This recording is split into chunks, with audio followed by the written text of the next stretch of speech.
We've been talking about ethical systems, formalized schools of thought that philosophers have developed over thousands of years to judge right and wrong, morally acceptable, morally unacceptable. I'm going to throw another one out at you. I may be coining this phrase, I'm not sure. Temporal relativism.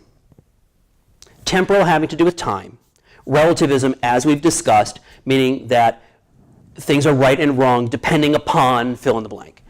Temporal relativism, as I see it, as I'm thinking about this and have been discussing it with colleagues over the past several months, implies that some things are right or wrong depending upon the time in which they happen.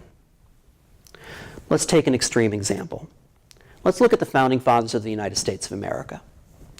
We hold them, most of us, to be great men who founded a great country. Most of them were slave owners.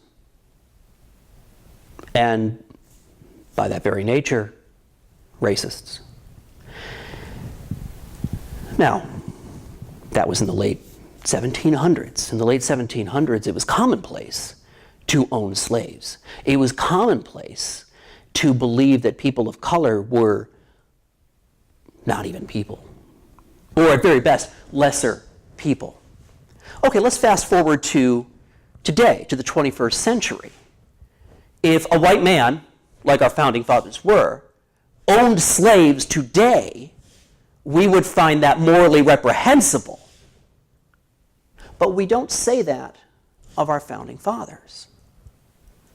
Do we forgive morally reprehensible behavior because of the time in which it occurs?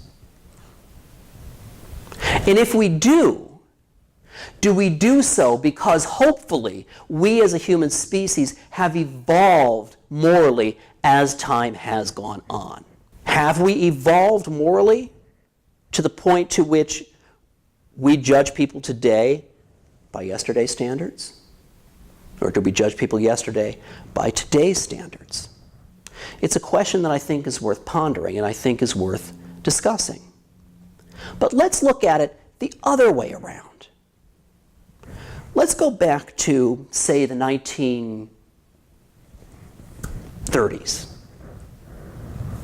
In the 1930s, homosexuality was considered to be grossly immoral. I think specifically of the composer Cole Porter, who's written many of the songs that you have probably heard. They were covered by Frank Sinatra and many members of the Rat Pack. Porter was gay, but he was married to a woman to cover up the fact that he was gay because it was considered morally reprehensible, and he probably would not have had the flourishing career that he did. If Porter were alive today, we'd have no issue with him being gay because we today do not find homosexuality to be morally reprehensible. It's commonplace. It simply is a state of being for a person.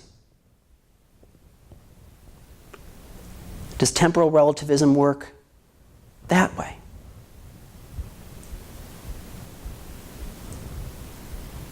It's a sins of the father question. Let's ponder it.